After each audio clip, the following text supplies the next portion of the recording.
Continuando con este texto de Padre Thomas Keating, Terapia Divina y Adicción, estábamos ya abordando el segundo paso, ¿no? Vamos básicamente a la mitad.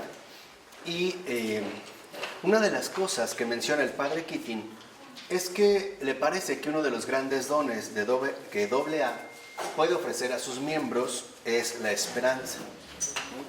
Y este es, digamos, como un aspecto fundamental, porque dice Thomas Keating que sin esperanza es muy difícil avanzar en alguna dirección, ¿no? O sea, si no tenemos esperanza, pues prácticamente sería muy difícil avanzar en algún tipo de recuperación o de mejoramiento, o simple y sencillamente en el hecho de salir adelante, porque nos veríamos de antemano derrotados por el miedo y el desaliento, lo cual se convertirían, digamos, en algo así como obstáculos inseparables. Y precisamente es el desaliento y el miedo, ¿no?, la dirección equivocada para una auténtica recuperación. Entonces, lo primero que podemos ver es que si nosotros estamos hablando de recuperación de cualquier tipo de adicción o malestar, tenemos que entenderla, tenemos que entender este proceso de recuperación a partir de la esperanza, porque la esperanza nos permite ir avanzando poco a poco en un crecimiento gradual, precisamente de recuperación. Entonces, hay que entender de manera muy clara que la cuestión de la enfermedad, como todas las dolencias, malestares, etc., nos deja con la esperanza de que a través del tratamiento adecuado podremos ponernos bien. Esto es vital, o sea, porque a veces me parece que en ciertos grupos de recuperación prevalece ante todo la idea de la enfermedad. El hecho de que estás enfermo, siempre estarás enfermo y toda tu vida estarás enfermo. Entonces la recuperación se vuelve en algo así como un simulacro, ¿no?, llevado a cabo de la mejor manera posible. No es así. O sea, lo fundamental es entender que la recuperación es una vía auténtica para ponernos bien gradualmente, o, por seguir el esquema que aquí estamos comentando, para poder ir mejorando paso a paso y obviamente poco a poco. Si entramos en un verdadero programa de recuperación, es porque tarde o temprano lo que buscamos es superar la enfermedad, no reprimirla. Este es un aspecto vital. O sea, no solo se trata de reprimir la enfermedad, de reprimir la adicción, ¿no? O en un caso concreto, digamos en términos alcohólicos, de tapar la botella. No, se trata de erradicar de fondo la raíz de toda enfermedad, y por ello es vital que la esperanza juegue un papel vital en nuestra terapia de recuperación. Ahora, también menciona el Padre Keating que por ello debemos entender el por qué la apertura al poder superior está basado precisamente en esta esperanza, porque contraemos la enfermedad precisamente a partir de un hecho concreto, el depender de nosotros mismos y de nuestros propios programas emocionales. O sea, en pocas palabras, ¿qué nos llevó a la enfermedad? La autoafirmación, el dejarme guiar por mis propias posibilidades y el tomar mis propias decisiones sin tener en cuenta este poder superior, ¿vale? Esto es algo, digamos, como muy importante de poder comprender. Cada vez que nosotros adquirimos un tipo de malestar físico, fisiológico, adictivo, etc., es resultado de nuestra autoafirmación. O sea, el hecho de que nos colocamos como dependientes absolutos de nosotros mismos. Y algo hemos descubierto. Allí no se encuentra la felicidad. Ahí, cuando nosotros elegimos, por decirlo así, nuestro propio camino, la verdad es que no encontramos la felicidad. Encontramos más bien la desgracia de nuestra vida, de una o de otra manera. Pero cuando uno, por ejemplo, dice el Padre Keating, ¿no?, en este sentido, uno pone una gran cantidad de energía y empeño en encontrar ahí la felicidad y ésta se le niega, entonces se desencadenan un montón de emociones. Por ejemplo, la pena, la ira, el miedo, el desaliento, la vergüenza, la culpa, y y toda otra serie de rasgos que en último término provienen de la frustración. ¿Vamos de acuerdo? O sea, cuando las expectativas que nosotros hemos puesto en nuestra propia dependencia, en nuestro propio autocontrol, no se confirman, entonces se desata todo un mar de emociones negativas que ciertamente nos van a perjudicar todavía más, ¿no? Por ejemplo, pensamos que a través de estos aspectos satisfactores que adoptamos íbamos a estar mejor, terminamos descubriendo que no fue así, que más bien terminamos mucho peor. Y entonces se desatan todas estas emociones. Y dice, en ese momento, a su vez, toman un papel protagónico otro tipo de emociones más complicadas.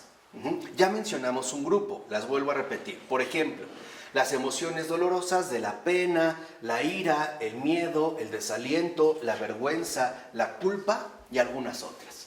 Pero cuando esto ha llegado, entonces aparecen otra serie de emociones más complicadas, como por ejemplo la envidia, los celos, la vanidad, la ambición, el orgullo, la codicia, la apatía y la cólera. Y son todas estas emociones más complicadas las que nos hacen verdaderamente infelices. Entonces, tenemos que darnos cuenta que en efecto, si la recuperación proviene de la esperanza, es porque nosotros encontramos un camino auténtico de mejora.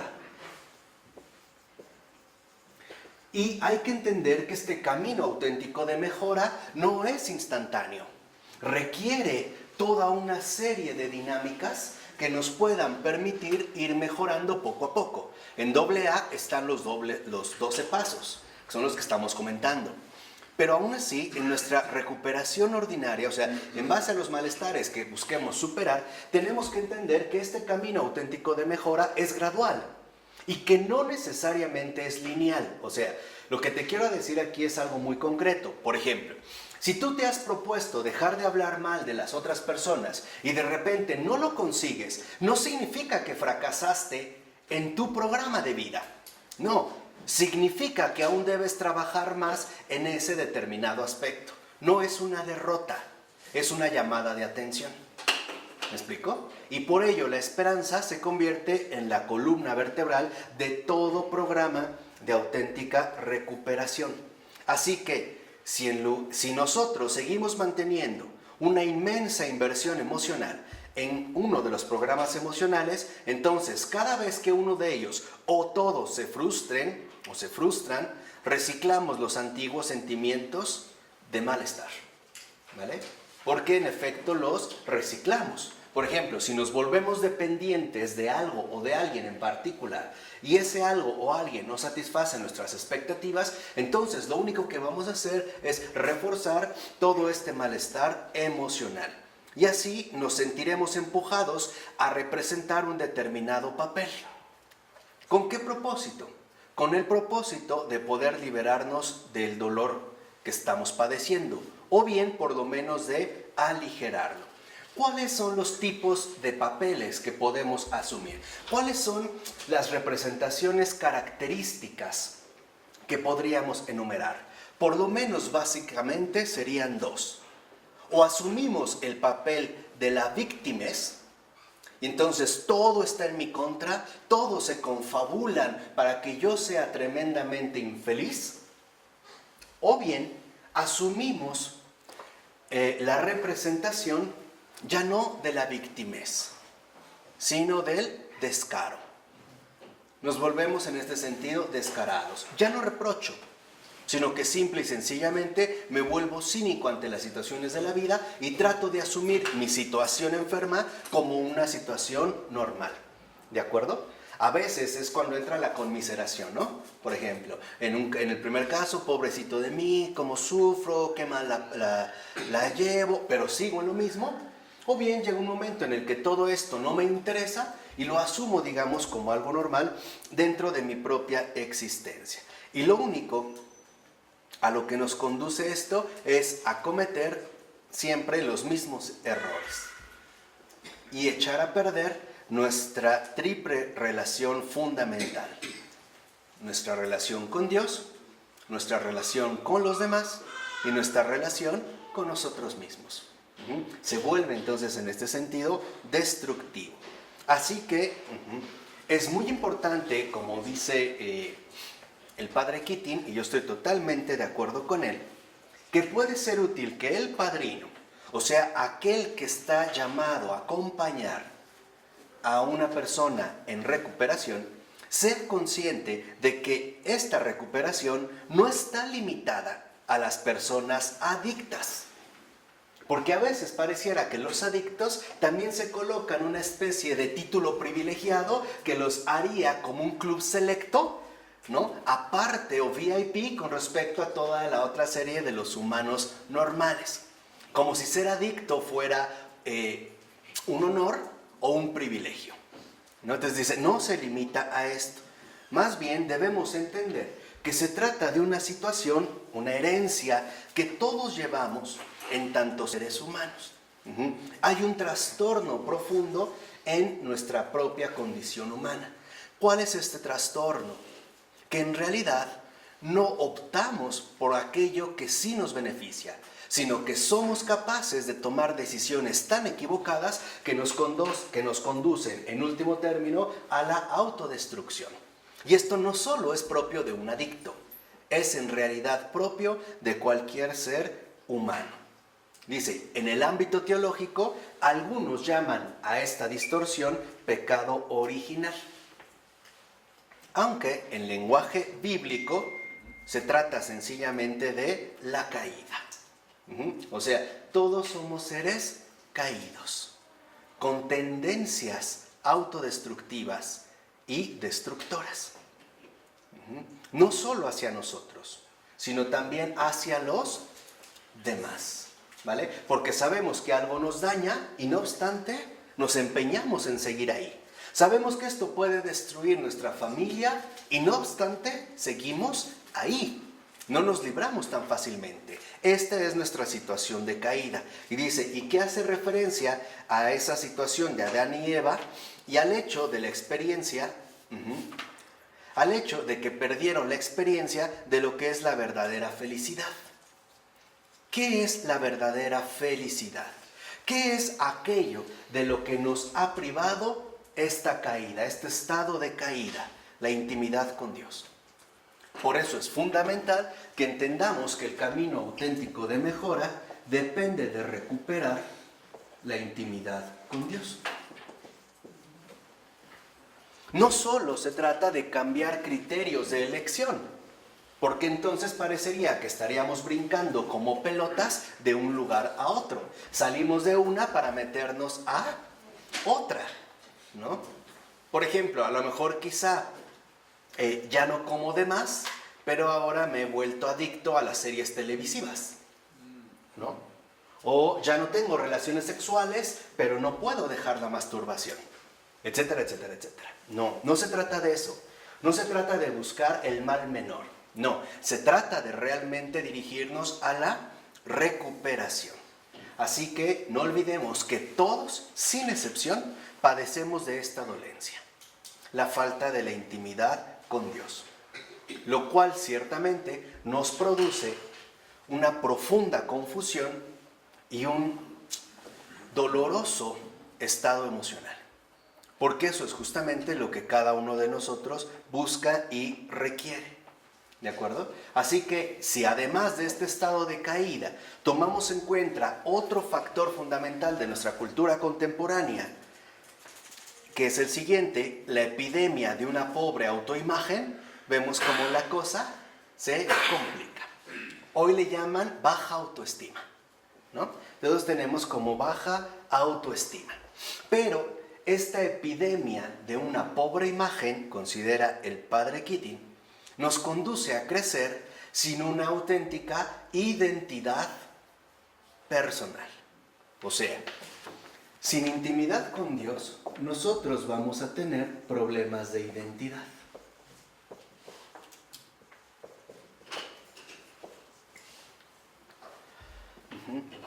¿Por qué?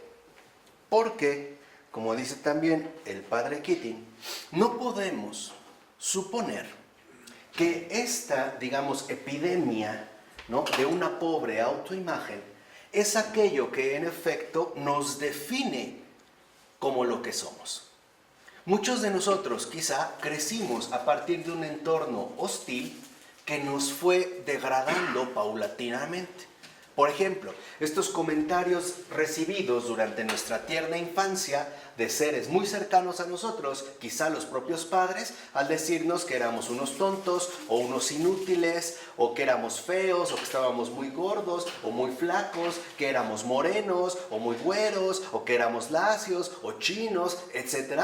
Tal parece que nos fue como destruyendo unas bases sanas para la construcción de una respectiva identidad. Así que definamos claramente qué es la identidad. La identidad es mi trayectoria de vida. Esa es mi identidad. La identidad es una, digamos, es una zona compleja de desarrollo y crecimiento. Eso es mi identidad. Es un proyecto de vida. La identidad no solo significa que sé mi nombre y qué soy ahora, no. Para entender quién soy, debo primero saber cómo llegué hasta aquí. Eso es una cuestión de identidad. ¿Cuestión de ser? ¿De ser? Sí. O sea, ¿cómo llegué a esto? ¿Cómo llegué a esta situación? O sea, debo de tener clara mi narrativa de vida. Por eso creo que ya les puede quedar claro que lo que hacemos en estas clases, nuestra misión en común, es la recuperación de la identidad cristiana. Eso es lo que estamos haciendo. Esa es nuestra aportación eclesial. Desde todos los frentes, al menos los que podemos. Pero eso es nuestra misión, ¿no? La recuperación de la auténtica identidad cristiana. Y para eso tenemos que retroceder, ¿no? Y entender las cosas, cómo se fueron dando hasta llegar aquí. Por ejemplo, pongámoslo en un caso muy concreto. Resulta que ahora soy muy inseguro o muy tímido. ¿Cómo se dio esto? ¿Qué pasó? Hubo ciertos acontecimientos en mi vida que, por así decirlo, me fueron orillando poco a poco a adoptar esta respectiva postura. Porque es mentira, por ejemplo, que todos nacemos alcohólicos. No es cierto. No es que nacemos con ello. Puede haber una cierta predisposición genética, pero esto no significa que ya de antemano lo somos. De alguna manera llegamos aquí. De hecho, los alcohólicos eran alcohólicos incluso antes de beber alcohol. El alcohol lo único que hizo fue poner al descubierto su verdadera naturaleza ya distorsionada. Eso es lo que hizo el alcohol. En este sentido, el alcohol desinhibió el monstruito que llevábamos dentro. Pero este monstruito ya estaba. Lo único que buscaba era una vía de escapatoria. Y en este sentido podemos decir que lo encontró a través de la ingesta de alcohol. Bueno, a través de la borrachera, ¿no? Pongámoslo por caso. Pero si ahora, por ejemplo, decimos, yo soy muy inseguro, o muy celosa, o muy miedosa, etcétera, esto me obliga a entender que esto que soy ahora tiene ciertos antecedentes muy concretos y que yo debo de ir recorriendo. Y que no solo es una especie de historia pretérita, sino que también involucra mi identidad, hacia dónde me va a conducir mi actual postura. En pocas palabras, la identidad es entender cómo llegué aquí y qué implicaciones tiene para mi futuro. Esa es la identidad. La identidad es la comprensión temporal de mi vida. Esa es la identidad. Pero ¿cómo llegué aquí con todos los defectos que hicieron de mí? Exactamente. Ir comprendiendo cómo se fue configurando. ¿Cómo me destruyeron? Exacto. Cómo se fue configurando mi realidad individual. Mi propia perspectiva. Mi estima o bien falta de estima. Esto es fundamental. Si hay lagunas en este sentido, entramos en crisis de identidad. Charles Taylor, esta definición no es mía, es de Charles Taylor, y lo ofrece en su libro Las fuentes del yo, la génesis de la identidad moderna.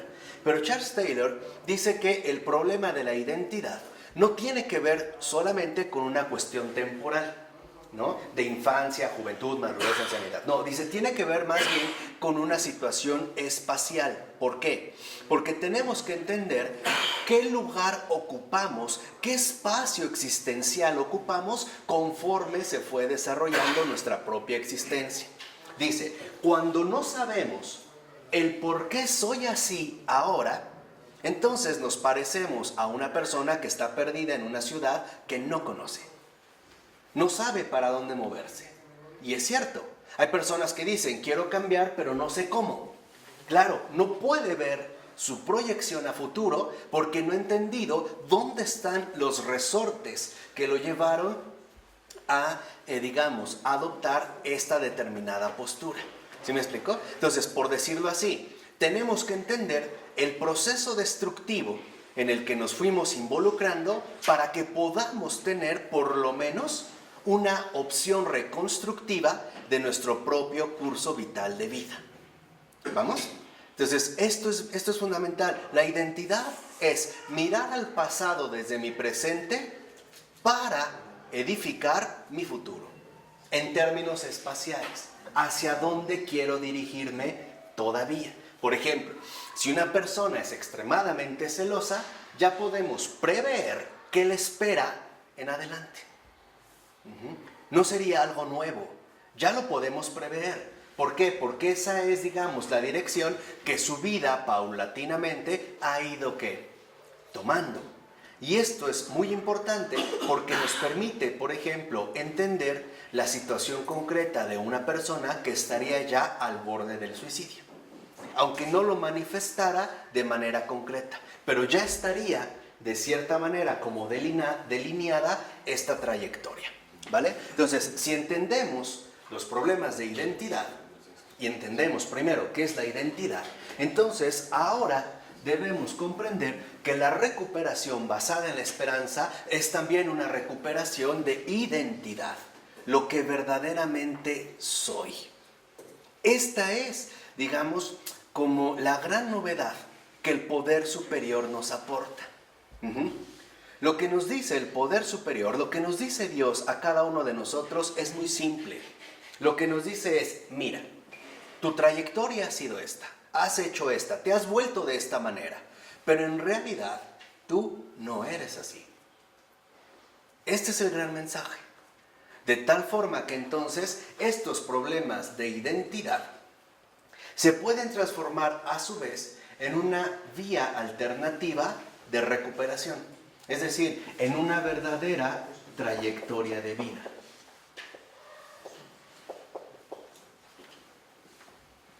En una verdadera trayectoria de vida. Por eso insiste el padre Keating que nosotros no debemos vivir del modo acostumbrado. O sea, en base a nuestras programaciones equivocadas que nos han llevado a ser de esta manera. Lujurioso, enojón, inseguro, alcohólico o borracho, drogadicto, mentiroso, corrupto, etcétera, etcétera, etcétera. Esto no es más que el resultado de mis antecedentes. ¿Estamos?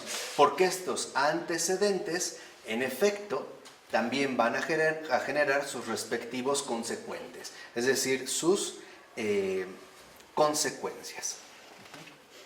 Por eso, insiste el padre Keating que lo vital es concentrarnos en esta trayectoria de vida que a cada uno de nosotros nos ha tocado. Porque si no, entonces tratamos de proyectar sobre los demás nuestro propio malestar, ¿no? Por ejemplo, podemos empezar a culpabilizarnos o a victimizarnos afirmando que alguien me ha hecho malo, pero en último término mi reacción es mi responsabilidad. Por eso se habla mucho en los programas de recuperación de la responsabilidad. ¿Qué significa la responsabilidad? Responsable o la responsabilidad es la manera en que respondo ante las situaciones de mi vida. Por ejemplo, alguien me puede escupir en la cara. ¿Es algo ofensivo? Sí. ¿Es algo denigrante? Sí. ¿Es algo violento? Sí. El problema no es que me escupan. El problema es cómo reacciono ante una situación de este tipo. ahí es cuando entra de por medio la responsabilidad. Y esta responsabilidad es cosa de cada uno de nosotros. ¿Estamos? Por lo regular, nosotros nos la pasamos buscando y si no encontramos, inventando culpas y culpables en todos lados.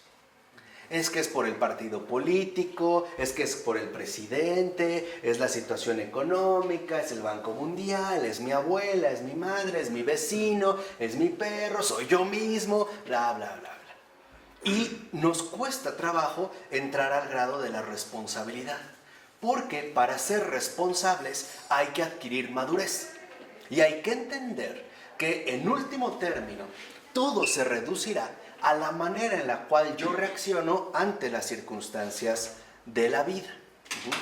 Por eso dice el padre Keating que por lo regular nuestro dolor o la fuente de nuestro dolor es la identificación excesiva que llevamos a cabo con nuestros propios sentimientos y sobre todo con la persona que pensamos ser. Aquí hay una sobreidentificación con nuestros propios estados emocionales. Por ejemplo, una persona se siente triste y entonces considera que él es triste. O sea, pasamos del sentir al ser.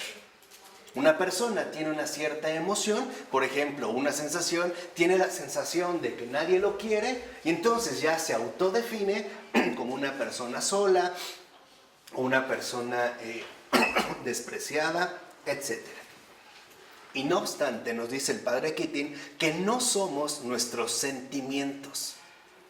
Y esto a nosotros nos cuesta mucho trabajo de poder asimilar, porque acuérdense que una de las fuentes modernas por excelencia es nuestra propia interioridad emocional. Entonces, en pocas palabras, le hacemos un caso excesivo a toda la serie de emociones que podemos llegar a experimentar a lo largo de nuestra vida. Entonces, si yo tengo una emoción de enojo, me transformo en furia, ¿no? Lo doy de antemano como por un hecho indiscutible.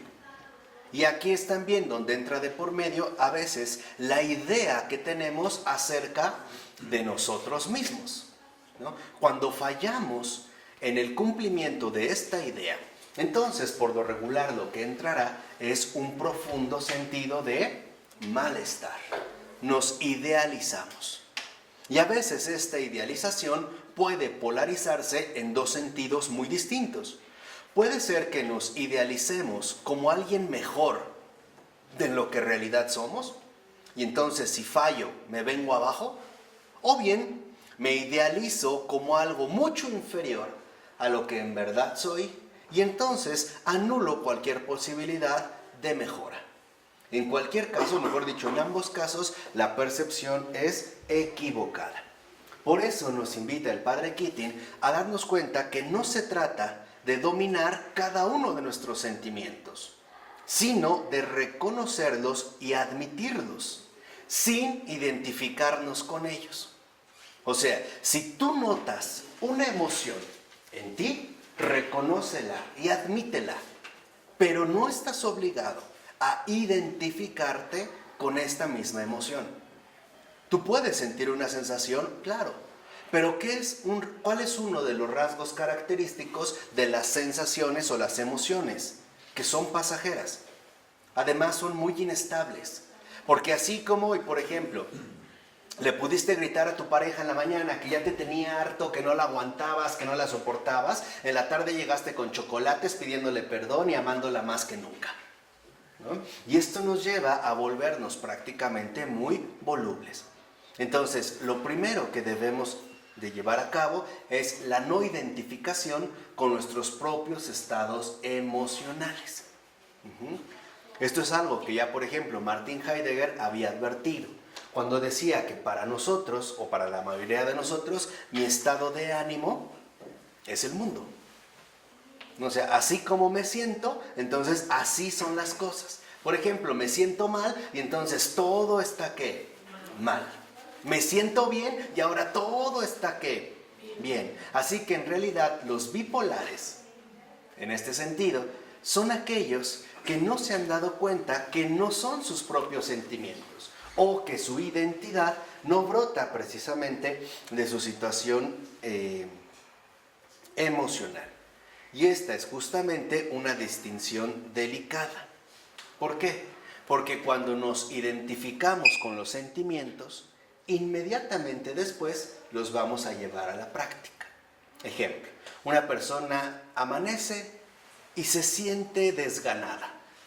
¿Cómo lleva a la práctica este desgano? Por ejemplo, hoy no me baño, hoy no me cambio, hoy no hago de comer, hoy no sé qué. O sea, esto quiere decir que ya nos identificamos con esa emoción.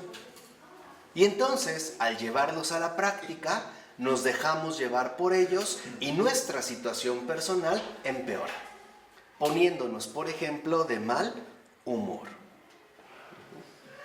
O bien, puede ser que objetivamos nuestros sentimientos porque son muy dolorosos y los proyectamos en otras personas.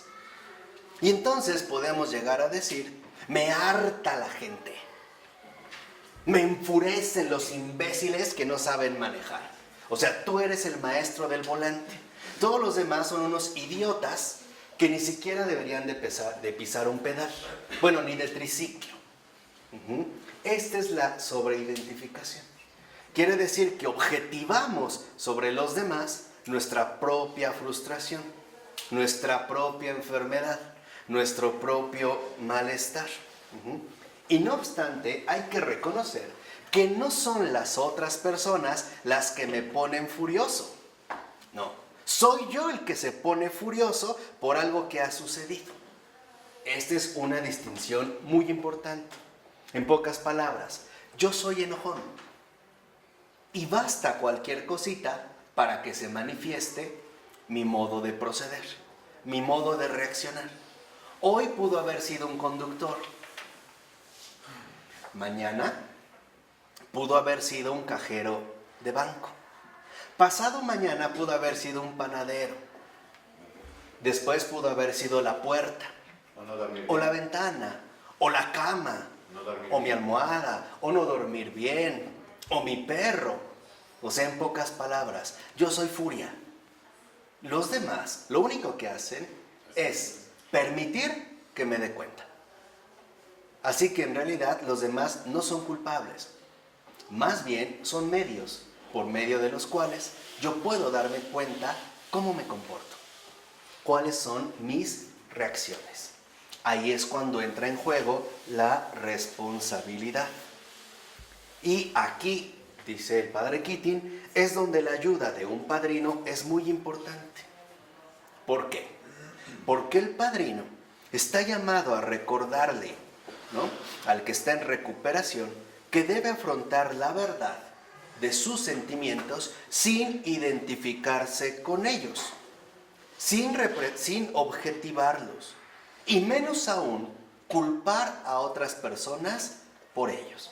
Yo me imagino que así ha de haber también un montón de confesiones, donde alguien llegará a confesarse y termina hablando mal de los demás menos de él. Es que mi esposa ya me tiene harto, cómo habla, no aprende a cocinar, no sé qué, bla, bla, bla. O sea, no. El confesionario no es un escupidero, ¿no?, un culpabilizador. No. Lo mismo pasa entre la relación, digamos, ordinaria de las personas. Debemos madurar lo suficiente para darnos cuenta que si algo desordenado se manifiesta en mí, por ejemplo la furia, entonces soy yo el que debe de trabajar en esta reacción, no los demás. No es culpa de los demás. Por ejemplo, alguien te dio un cerrón o se ficó, te iba a pegar, ¿no? Tú te enojaste, lo ofendiste, el otro se fue ni se acordó de ti y tú sigues con este coraje un mes o dos. Y todavía se presenta una plática y lo vuelves a insistir. No, y no te conté esa vez que un idiota se me cerró. Ya pasó mucho tiempo y tú sigues enganchado a esa situación. El otro ni se dio cuenta. Ni se dio cuenta que se te cerró, él siguió tan feliz su viaje. Pero tú sigues identificado con esa emoción. ¿De acuerdo? Entonces, no confundamos la identidad con la identificación. Esa es la clave. Identidad no es identificación, ¿eh? Esto es vital.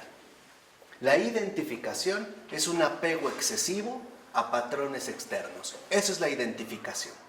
Cuando, por ejemplo, una persona sin identidad se identifica con aquello que en su ambiente familiar domina. O sea, porque sus papás son dentistas, pues yo voy a ser dentista. Eso no es identidad. Eso es identificación. O cuando yo decido ser católico porque en realidad pues, mis papás lo son. Entonces yo me identifico con lo que mis papás realizan. Pero podríamos decir que sería un católico sin identidad. ¿Ok? Así que entonces, dentro de esta línea de esperanza, entendemos algo vital. Y aquí nuevamente interviene el poder superior. Nadie, absolutamente nadie, nos pide que seamos perfectos. Somos nosotros mismos los obsesivos con esta perfección que siempre nos termina dando como resultados malestares terribles. Nadie nos lo pide, ¿no? Más bien, debemos entender que todo está ahí afuera. Ahí es donde debemos contemplarlo. Dice, por ejemplo, ¿no? Contemplar la bondad del universo y nuestra bondad fundamental nos están siempre como invitando a que nos abramos a esa bondad de la creación, a no imponerme criterios excesivamente duros conmigo mismo, porque finalmente me voy a terminar dirigiendo de manera segura al fracaso. ¿Qué es en este sentido el fracaso? La no apertura a la esperanza. Eso es el fracaso. Eso es un fracaso, ¿eh? Un fracaso es la no apertura a la esperanza. Claro, porque entonces ya no hay nada. Por el contrario, alguna caída de vez en cuando, alguna falla más o menos grave, etcétera, o la lucha con pensamientos no deseados, o la lucha con sentimientos negativos, dice, no son fracasos.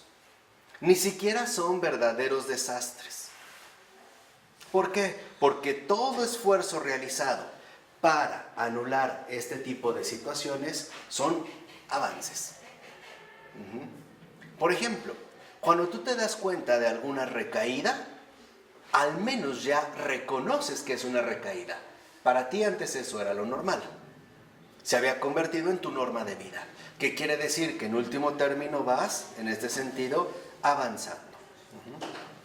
Así que dice, comprendemos que en efecto somos libres.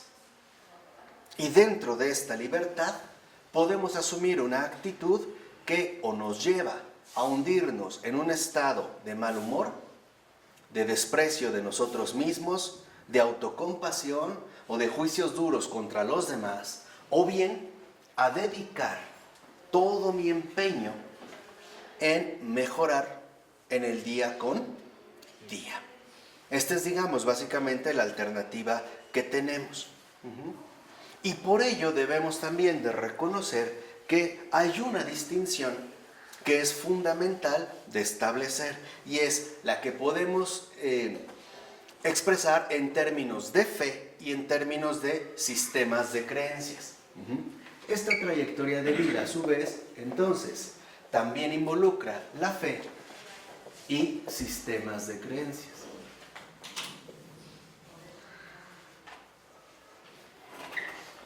¿Qué pasa con ello?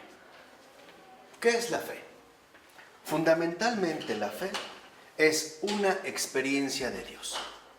Esta experiencia de Dios reclama una respuesta de confianza y autoentrega.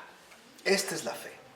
O sea, en pocas palabras, la fe es fidelidad a Dios en una confianza y una entrega prácticamente absolutas. Esta es precisamente la fe.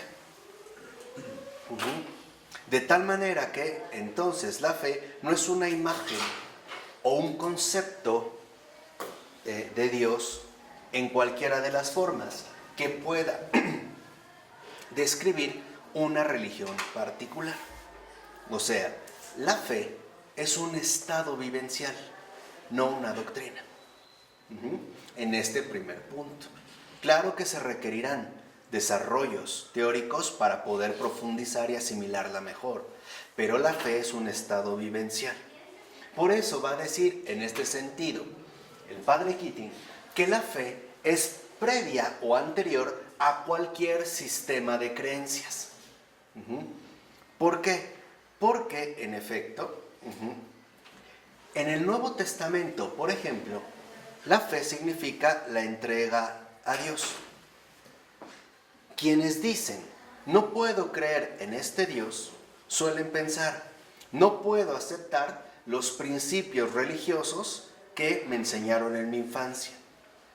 No es algo con lo que yo puedo identificarme, pero dice el padre Keating, esto no significa que no tienen fe. La fe es un don. Es el don que Dios nos da a todos para poder entregarnos con absoluta confianza a Él. Esta es la fe. En este, digamos, primer sentido. Por eso dice el padre Keating, un ateo puede tener un sistema de creencias completamente diferente a un sistema de creencias religioso. Y no obstante, sí puede tener fe. ¿Por qué? Porque cuenta con la posibilidad de abrirse a ese poder superior.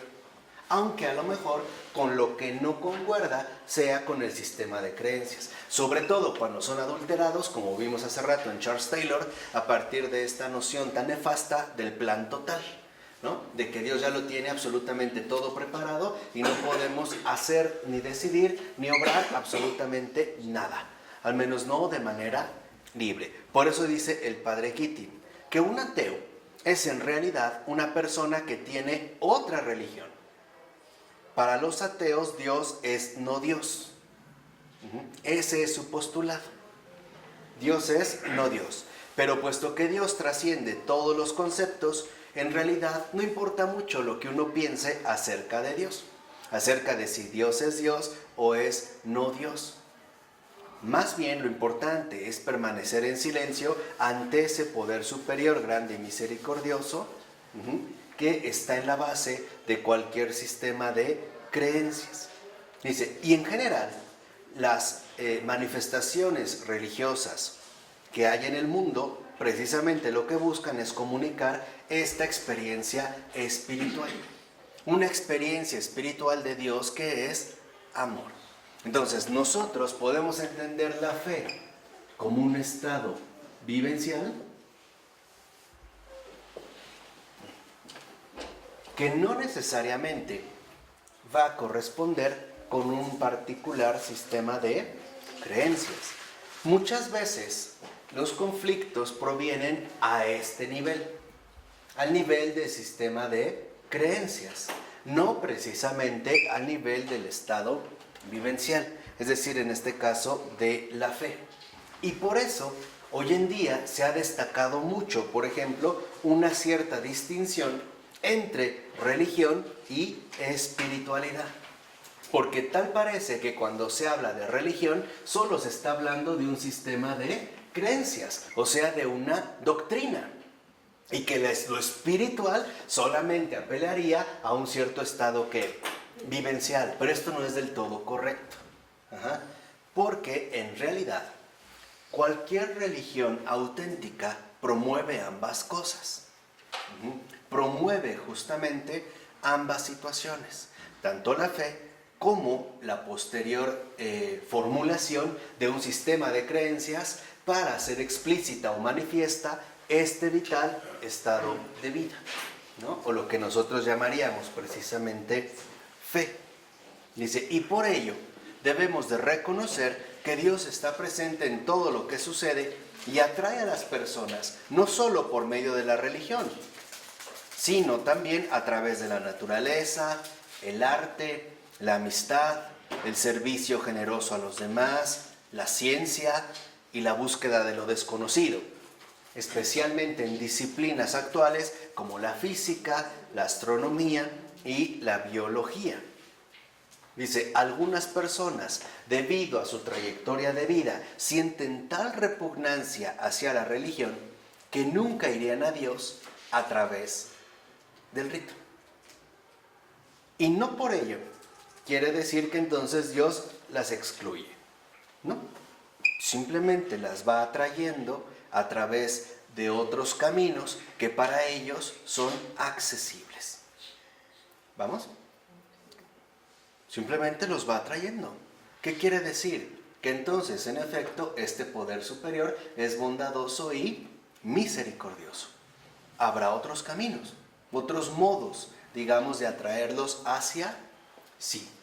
Y esto es vital. De tal forma que entonces cada uno que profundice en su respectivo estado de vida, ¿no? Dice, incluso, por ejemplo, a algunos otros los atrae a través del amor humano. Ahí es donde encuentran algo llamado amor, algo superior, ¿no? Algo que en efecto los parece conducir hacia un camino más amplio. De tal forma que entonces dice, para un ateo, el lugar para encontrar a Dios es el no Dios. Ahí lo encuentran. En ese no Dios, ahí lo encuentran. Ahí está, ¿no? Es un camino, digamos, difícil de asimilar, pero que no por ello excluiría precisamente a Dios del juego. ¿Ok? Dice, pero uno de los puntos fundamentales es cuando empezamos a pasar de un Dios intelectual, que está en el centro de nuestro sistema de creencias, o sea, de la idea acerca de Dios que nos hemos formado, a un Dios vivo y verdadero que en efecto experimentamos en el corazón. Y aquí hay, digamos, como un elemento importante que no podemos pasar tan fácilmente, y es el siguiente. Tenemos siempre que consentir el ir más allá del intelecto, aceptándolo como un gran don, pero reconociendo también que posee sus propias limitaciones. O sea que no todo lo podemos abarcar a partir de la inteligencia. Por eso, a personas intelectuales, o sea, a personas que funcionan más basándose en su intelecto, ¿no? Y que estas personas poseen una adicción, se les plantea un problema especial. ¿Cómo pueden ir más allá de ese intelecto que piensa que puede curarlo todo por sí solo? No pueden. No pueden. Y dice el padre Keating algo interesante. Dice, supongo que esta es la razón por la que algunas personas, especialmente intelectuales, o sea que todo lo quieren reducir a su propia capacidad y esfuerzo intelectual, repito, esa es la razón por la que algunas personas tienen que tocar fondo.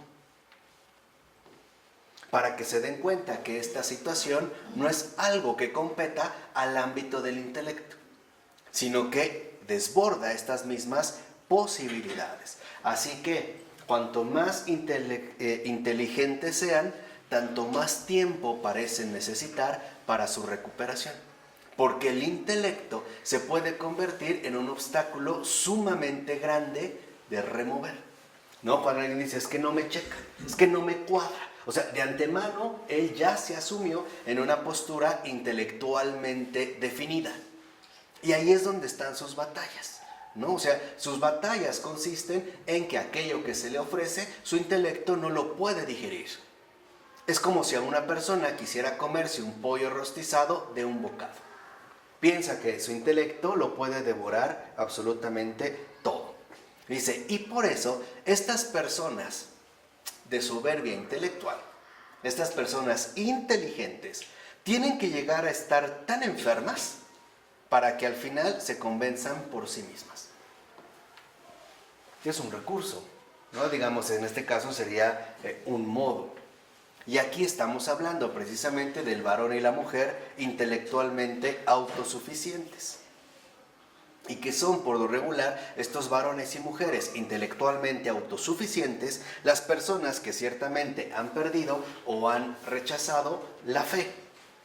Aquellos que están más enojados con la religión, pero no por la religión en sí misma, sino por las presunciones despóticas de su propia capacidad intelectual, porque no se ajusta a su pensamiento.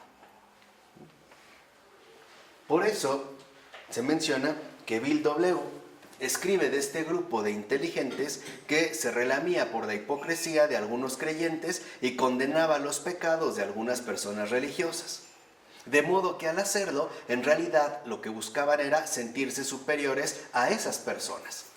Y además era así como evitaban examinar sus propios defectos. Como dijo Jesús, ver la paja en el ojo ajeno y no la viga que uno mismo lleva. Por eso dice también que Bill escribió que cuando se encontraron con AA se reveló la falacia de su terquedad. O sea que en realidad los que estaban en un error eran ellos, no los demás. Dice, ciertamente esperamos demasiado de las personas religiosas debido a su estatus. Dice, y además si vemos que otras personas que supuestamente deben portarse bien se portan mal, pues entonces nos indignamos. ¿No? ¿Cómo es posible que un sacerdote, una religiosa, un obispo, bla, bla, bla, fulano de tal, un líder político, etcétera, etcétera, etcétera? Y dice, pero lo mejor es que nos concentremos en mejorar personalmente y no estemos pendientes de los demás. O sea, que no estemos buscando evadir nuestros propios defectos y fomentando la vanidad o el orgullo espiritual, por muy religiosos que pretendan ser. Y ni nos sorprendamos, o mejor dicho, no nos escandalicemos si es que fallan. Por ejemplo, es fácil decir que a lo mejor un político es un ratero, pero la pregunta crucial aquí es, ¿yo qué haría estando en su lugar? Claro, es muy fácil decir, claro, roba, pero si yo estuviera ahí, ¿qué haría yo? Siendo sinceros, teniendo esa posibilidad, esa apertura. Es fácil decir que el otro hizo esto, pero si yo estuviera ahí, ¿qué sucedería? A mí me corren. Por ejemplo, o me encarcelan, o me matan, o algo, ¿no? O sea, esto es algo vital. ¿Para qué? Para que no estemos siguiendo estas estrategias equivocadas, ¿no? De evasión o de culpabilización. Y si además la amarga experiencia de la humillación de nuestros propios esfuerzos y nuestra incapacidad para corregir nuestras faltas tienen una función: enseñarnos a no andar juzgando a los demás en ningún caso. Si vas a juzgar, que no es recomendable, pero bueno, si vas a juzgar, júzgate a ti. O como decía San Francisco de Sales, hay que ser dulces, indulgentes con los demás, severos con uno mismo. Ahí sí. Esta regla sí puede aplicar. O sea, a no hacer juicios morales sobre la conducta de otras personas, ni siquiera sobre aquellas de las que esperamos recibir un buen ejemplo. Dice, todos tenemos los pies de barro. No importa la altura hasta la que hayamos podido subir en la escalera de la supuesta santidad, porque seguimos teniendo los pies de barro que pertenecen a la condición humana. Y tenemos que depender de Dios, el poder superior, para impedir que esos pies se resquebrajen o se destruyan. Así que también es importante hablar de el piadoso o el devoto, que Bill W. lo describe como una persona llena de fe, pero que huele a alcohol. Y es muy interesante esto, ¿no? Es muy devota, pero que huele a alcohol. Dice el padre Keating, este grupo es importante para mí porque en efecto él se mueve dentro de círculos bastante piadosos, ¿no?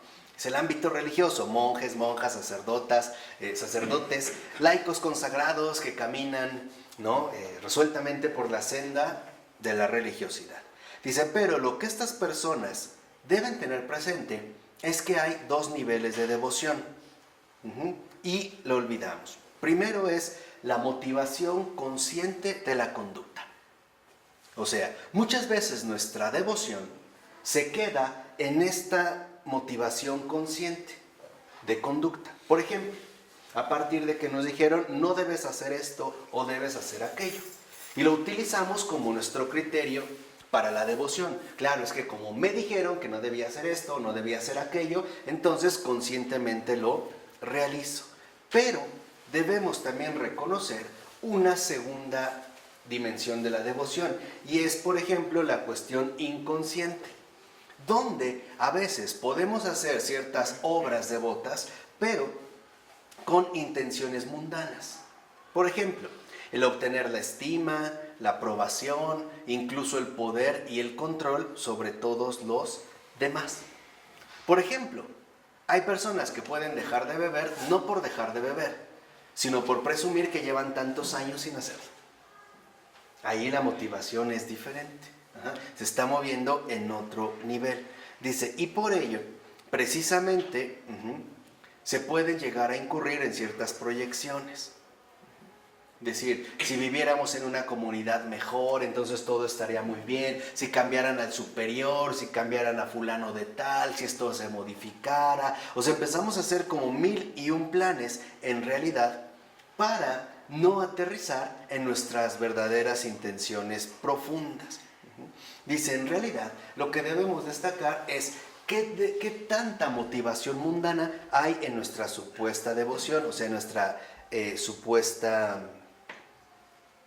piedad, ¿no? Dice, a veces nuestra motivación está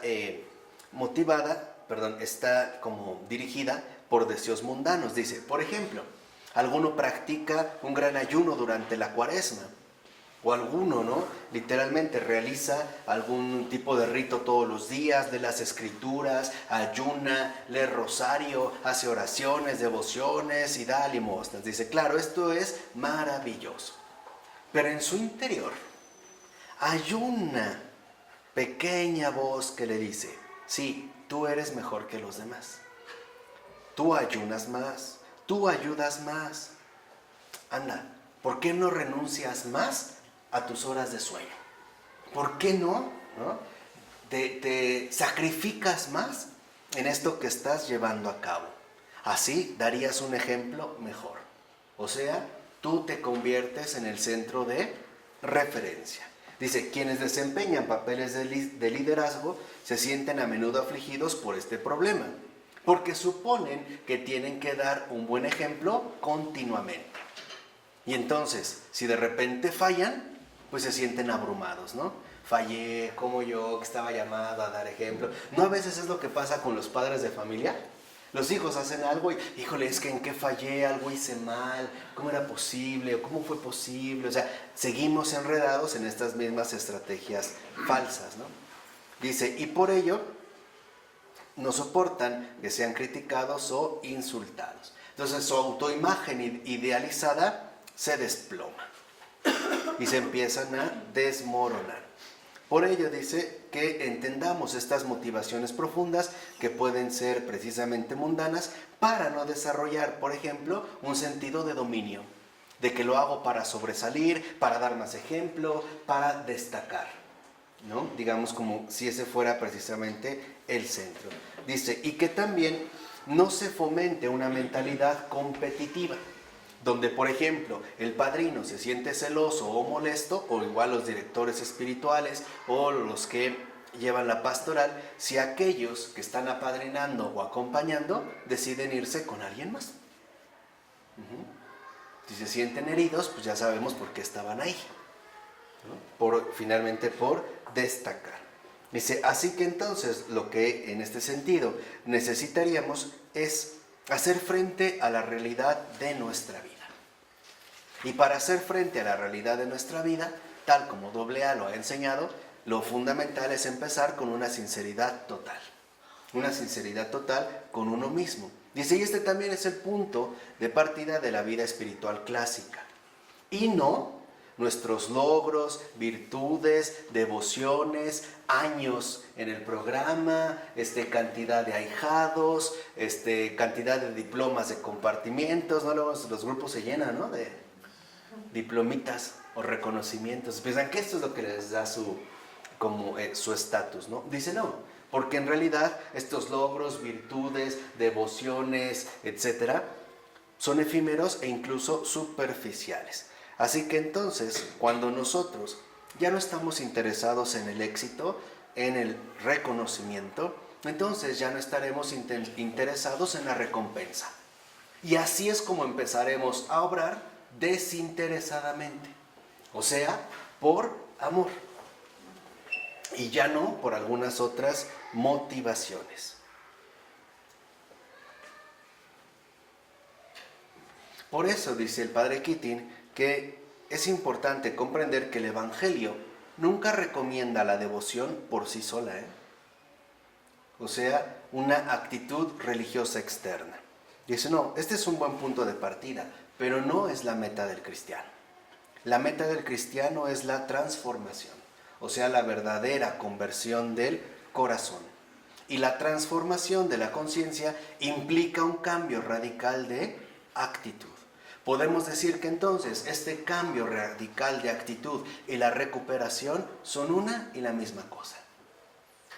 Es la transformación de toda nuestra persona, ¿no?, a través de este poder superior, a través de este Dios vivo, ¿no?, y actuante, que siempre y a cada momento de nuestras vidas nos da una enorme porción de esperanza, para que jamás caigamos en el desánimo o en la amargura de la resignación sin haber experimentado primero su bondad y su infinita ternura.